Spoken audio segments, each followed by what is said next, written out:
everyone, it's Sharonda from Pay or Wait. Today I'm going to be reviewing the Netflix series Mindhunter Season 2, which is now streaming on the Netflix platform. So clearly my family didn't want me to watch Season 2 because, you know, I had a whole Saturday planned to myself on my couch watching my series. But no, my friend wanted to drop her 2-month-old son off at my house to babysit so she can get her nails did. And then my family decided to basically stage an intervention for me to force me to unpack the rest of my house from when I moved in earlier this year. But you know what? After all of those hiccups, I watched the Season 2. I'm going to let you guys know how I felt about it. This is going to be a non-spoiler and a spoiler review. So when I get more into the spoilers, talking a lot about the plot lines for this season, I'll let you guys know so you can pause it, finish watching, and then come right on back to this video. So for those of you who are new and have not heard about Mindhunter, Mindhunter is a show that's actually based off of a real book that was written. And it centers around this group of FBI agents who form this unit called BSU, the Behavioral Science Unit. And so essentially they interview and profile serial killers to try to understand their motives, why they do the things they do, so they can basically create an actual profile that other agents can basically study to help prevent these things from happening. And then also too to help solve some of the open cases that they currently have right now that they haven't been able to solve. So this time around in Season 2, we're introduced to a lot of other famous serial killers.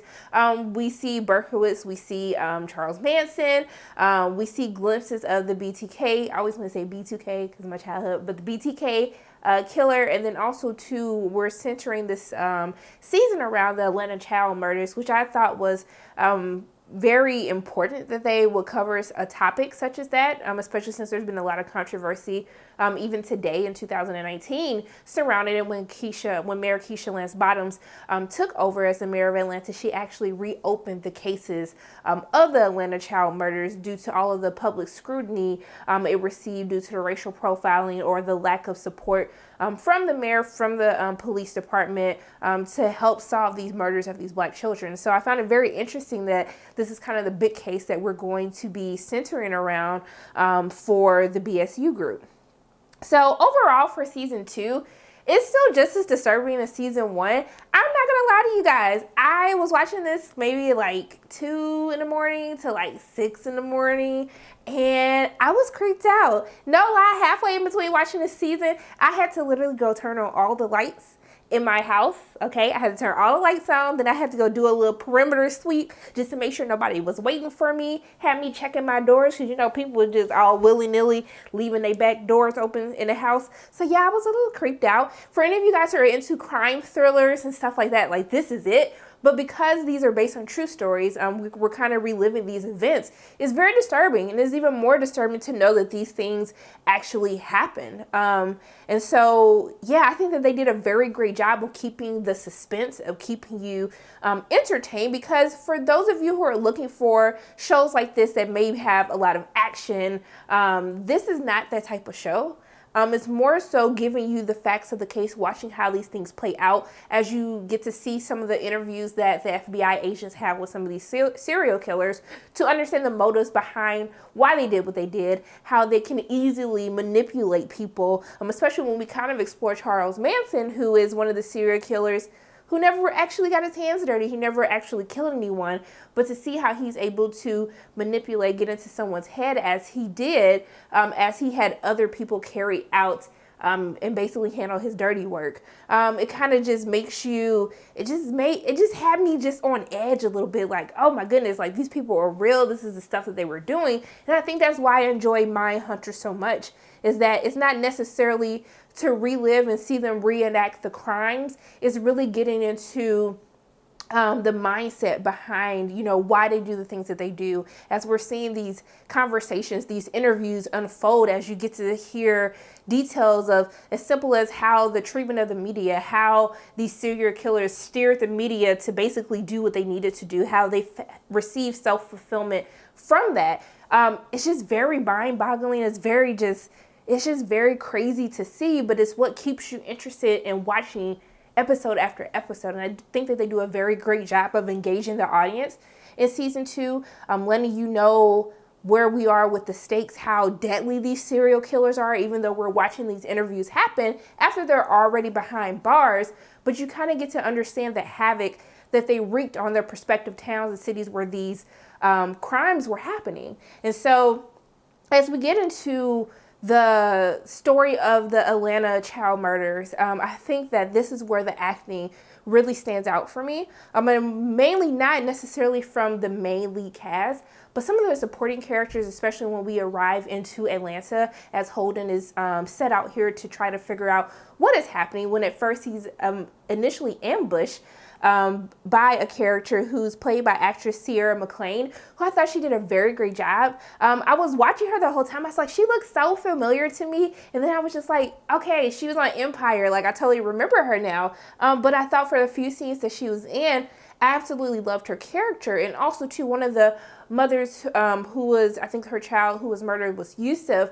I thought she did another fantastic job of introducing this storyline of what happens when you have these murders that are happening, but the law enforcement, the mayor, all these people who are in positions of power to protect the citizens, when they fail you, when you feel as though that you're that these cases aren't being taken seriously, they aren't being looked into. And it really gets into the racial profiling, the racial aspects, and also to the political aspects that go into handling, investigating murders like this. And I think that's what Mindhunter Season 2 did a great job at. And I know that for some, it may come off a little bit frustrating because you kind of get out of the typical procedural of doing the interviews and basically analyzing the suspect that you have, where they introduce us like this is who did it, and kind of following their the path or the things that they've done that kind of leads it up to when they actually crack the case. But I think it's a very important aspect to explore that we don't always get to see as much, as we can see how politics can deal with the effectiveness, how quickly someone wants to handle this case, the amount of resources that are given, how it becomes a roadblock for some of the agents, some of the law enforcement who are trying to solve this case, which is what we saw with Holden, as he's trying to make sure that he does what he can do. And it's interesting, his relationship between him and the mothers that he's come to know, as they've introduced him to what this case is about, what this means to them, as he's making promises. And there's something that they always say is like, please don't make promises that you can't keep. And Holden quickly realizes that even though he is deeply invested in making sure that he can solve these murders, that necessarily the state or even the FBI, like all these different branches of government, they're not as deeply invested as he is, especially when we're talking about children, which is kind of, we don't really look at the racial aspect as much. We do, but when we're looking at kind of these shootings that involve children, where a lot of the country is starting to believe that, if our children can continuously get murdered and our government cares nothing about it, what do we do? And so we're seeing this from a different aspect, where we're seeing that because these children are Black, kind of the social implications that, race, how that plays into it, even to how we see as Holden's trying to come up with this profile, how he's also facing pushback because of the racial tensions that happen within the South, to lead everyone else to not believe the person is who they say it is. And I'm sorry, I'm rambling, y'all, but I think that it's so interesting to watch that for Season 2, to really see how these things played out, especially for a high profile case in Atlanta. I live in Atlanta, so it's just so interesting watching this play out. I wasn't alive when all of this was happening, but I did watch a couple of documentaries. I know Will Packer did a documentary on the Atlanta child murders and how 27 of the 29 murders are still not solved to this day. And so I thought that was another interesting aspect that I saw this season. Now, also, too, we get to dive a little bit deeper into the personal lives of Bill and Dr. Carr, which I found interesting. There's some issues that I have with Dr. Carr's whole situation, because I just felt as though they did something and just never went any further with it. And I was just like, okay, like that's a problem, but I'll get a little bit deeper into that when I talk about the spoilers. But the most captivating is, I would have to say that what Bill is going through with his family, more importantly, what is happening with his son when he gets caught up in an unspeakable crime, and really seeing how what he does for a living kind of spills over into how that affects you as a parent, how you can look at your children in a different light. And I thought it was very interesting to explore that and kind of how things happen at the end of the season. I would love to see how that spills over into Season 3. But yeah, also too, Holden, he's not like at the forefront as he was in season 1. There is something that happens to him where we see that he kind of has this big breakdown at the end of season 1 carrying over into season 2, and they kind of give us an answer to what happened, but they never decide to like continue on with that storyline throughout the entire season, to the point where it's almost just as like, why did you do it in the first place? Which is some of the issues that I did have with this season, because they kind of switch things up on who they decide to focus on from a serial killer aspect, especially with who they decide to focus on, especially with the Atlanta child murders. I do feel as though that a couple of episodes in this season drag a little bit. That doesn't mean that it took away from my excitement or the intensity or me being frightened from beginning to end.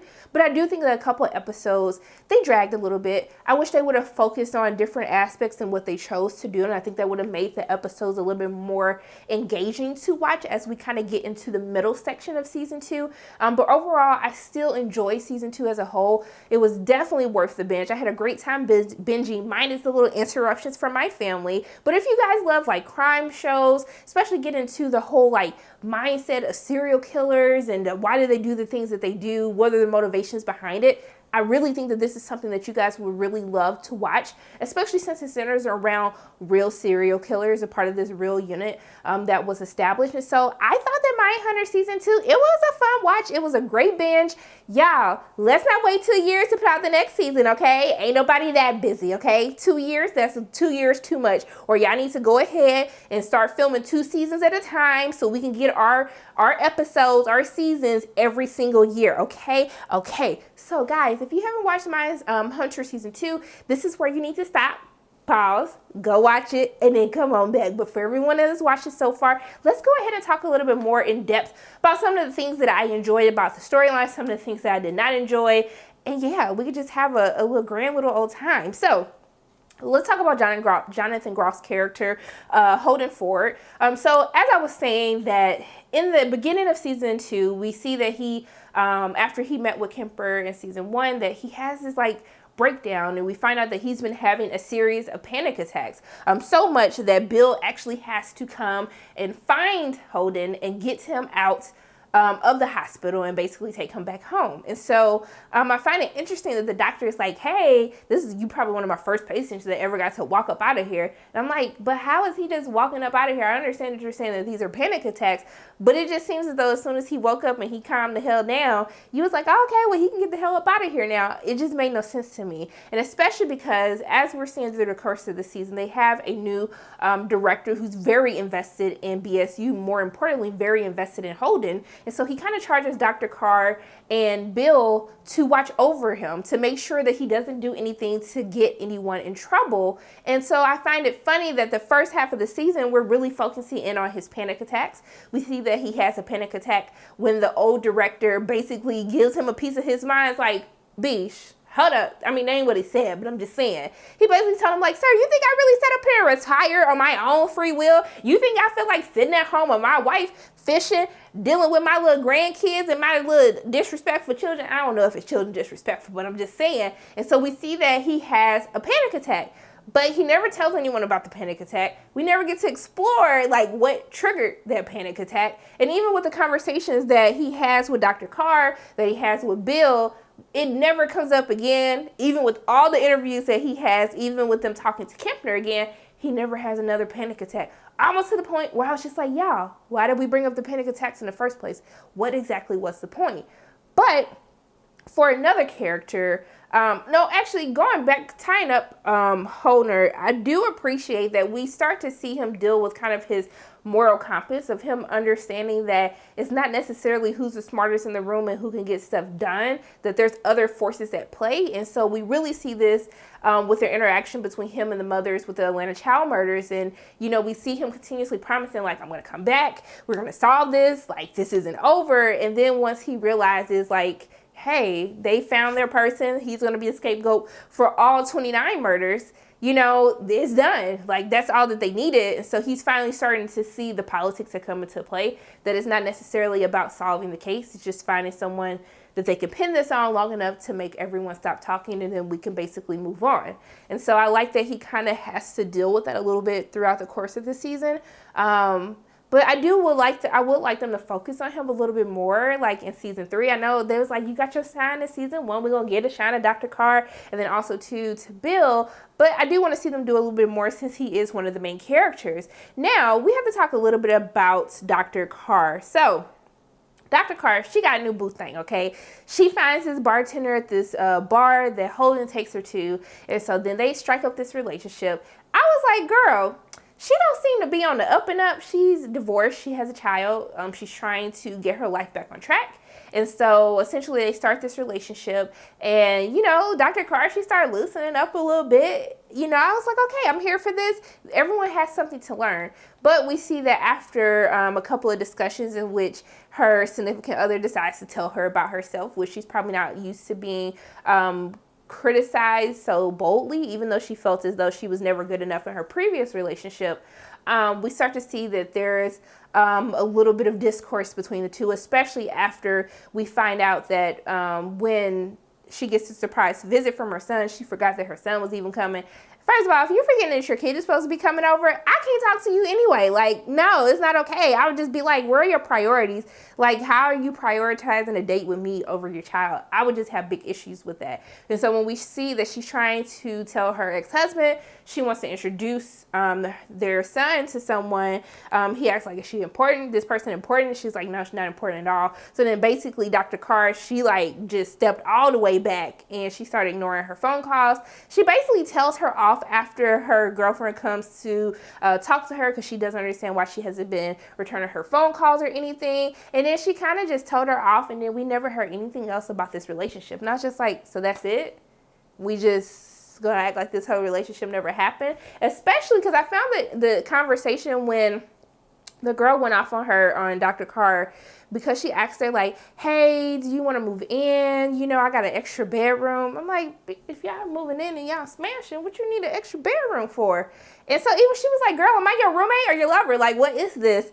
I found it very interesting that, you know, Dr. Carr will fall for someone like her because she is a bartender. She really doesn't have her life on track. And it seemed like it's a good thing for her, but a bad thing at the same time. So I would have really loved to watch them explore that a little bit more instead of them abruptly ending their relationship. And then also, too, with Dr. Carr's character as a whole, for her to be such an intelligent intelligent doctor, I want to see them do more with her character. She gets to shine a little bit because Bill and Holden, they're out of town working in Atlanta. We get to see a little bit from her character, and I don't even remember their little raggedy partner's name because he totally messed this whole thing. What's his name? I think it's Greg. Sir, you had one job. They gave you a whole interview to do, and you botched that entire thing. I was just like, they already mad at you. You should have been on your A game. I was just like, get rid of him. He trash. Just give him to somebody else because he's not what's up. But I want them to give her a little bit more to do when we get into season 3. We can see that she's kind of dealing with this whole being a woman in this agency. She tries to go out of town and head on an interview. The director kind of shuts her down. But I want to see them play her character up, like give her some sense of purpose on the show, because I'm not really seeing that, especially not in season 2. Now, Bill, whoo, y'all, what would you do if your child literally witnessed a murder and did nothing, told you nothing about it? You have to find out from the police what has happened. That's a crazy storyline to deal with, especially because of the type of work that you're in. And that's why I found what happened in Bill's personal life is he's trying to split himself across working the Atlanta child murders, being Holden's babysitter, and then also too dealing with what has happened in his household. And so I found that one of the most compelling things to watch, especially the breakdown of his wife Nancy, to have her at home by herself, kind of dealing with that. How would you feel to think that your child kind of has like these like killer instincts, like a sociopath, to be at home by yourself with him? I would be locking my door when I go to bed. I would just be like, no, especially dealing with this from parents who have decided to adopt, where you might not know that much into the parent's background. You know, what type of trauma was the child exposed to prior to ending up in your household. There's just so many different things to think about. And I really felt for Nancy what she was going through, as she did feel as though that she was by herself, even though Bill was doing the best that he could, traveling back and forth every single week, which you can tell was taking a toll on him as well. But you kind of understand once we get to the end of the season, when we see that he returns home after cracking this case, and then he sees that Nancy has just moved all their stuff out, left the bed, took all the sheets. Talk about petty. She took all the damn sheets off the bed, left the bed and the mattress, but just took the sheets. That did something to my spirit. That's when you know somebody just don't care at all. Just took it was just too much.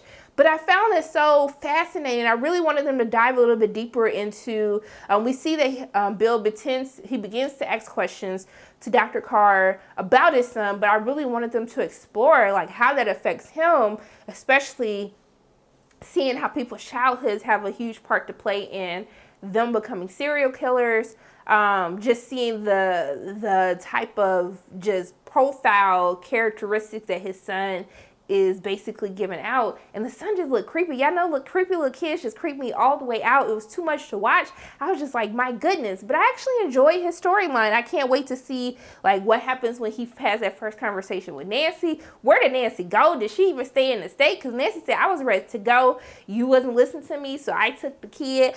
We had to go. Bye-bye. So yeah, but can we talk about the casting of how well they do a great job? Every single serial killer, Manson, Berkowitz, like Wayne Williams, oh my goodness, on point. Even the actors that portray these characters, the nonchalant, I don't give a F of Wayne. I was just like, so you just acting like this. Okay. Like, I understand it right now. I just thought that whoever does casting, fantastic, phenomenal job. If you guys go look at what these serial killers look like in real life compared to the actors that they had played them, they did the dang old thing. Like, on point, just, y'all did that. That was very great to watch. Yeah, I mean, one of the things, the issues that I do have when we get into the Atlanta child murders, and then we get the actual suspect, Wayne, which we really don't see until the last 2 episodes when they start to realize his connection with some of these murders. I just wish that they could have, how they show the BTK killer, even though I don't understand why they keep teasing us with BTK, because he wasn't caught until 2005, for those of y'all who don't know. So, like, we in the 80s, we got a long time before my homie, he's not my homie, because he's very disturbing, very creepy, and is a serial killer, but I'm just saying, oh, dude, he doesn't get caught for, like, another decade, like 2 decades, so I was just like, why are we talking about him right now? I don't know. He was very creepy to watch. All of the scenes with him is absolutely creepy. But yeah, like, just, I wanted them to show more of what he was doing ahead of time before he became a prime suspect, even though no one still truly believes that he did all of these murders. So this person is probably still walking around today because they could only tie him to maybe like 10 or 11, and he was only charged for 2 of the 29 murders, which is why it's so important when they say that he's probably the 30th victim, because he wasn't the real killer. He might have killed some, but he's not linked to all of them. So some of these people are still walking around free, and we see that some of the members of the police were active members of the Ku Klux Klan, that they purposely hid evidence, as we saw in the last episode, to not tie them to this other place by, I'm assuming that it's by Turner Field, the stadium that they were talking about, where they would take pictures of their boys, give them drugs, so forth and so on. So yeah, very interesting season overall. I think I'm done rambling, talking about some of the issues that I had. I just wanted to see more of Wayne Williams, and just more of like what went into even the active members. You had active members of the Ku Klux Klan and police department. We saw them interview one guy, but I was just like, I still wanted to see a little bit more to show how deep this corruption went. And I didn't really get to see that. I wanted them to explore that a little bit more. Minus some of the slow parts in the middle of the season. I had a great time with Mindhunter season 2. Like, whoever does casting, give them all the awards. Do they have awards for casting people? Because if not, they should. Because that was just on point, top notch. Just, ooh, yes, yes. I just gotta give you a yes. But yeah, I love Mindhunter season 2. I would definitely recommend you guys watch Mindhunter season 1, season 2 if you haven't watched either. If you watch season 1, go watch season 2. It is a fun, disturbing, just scary ride, but I had a great time watching it. So yeah, those are my thoughts on Mindhunter Season 2, which is now streaming on the Netflix platform. As always, my name is Sharona from Pay Your Weights, and if you like what you saw today, make sure you hit the like button, hit subscribe, share this video with your friends, and make sure you hit that notification bell. And I love you guys 3000. I'll see you soon.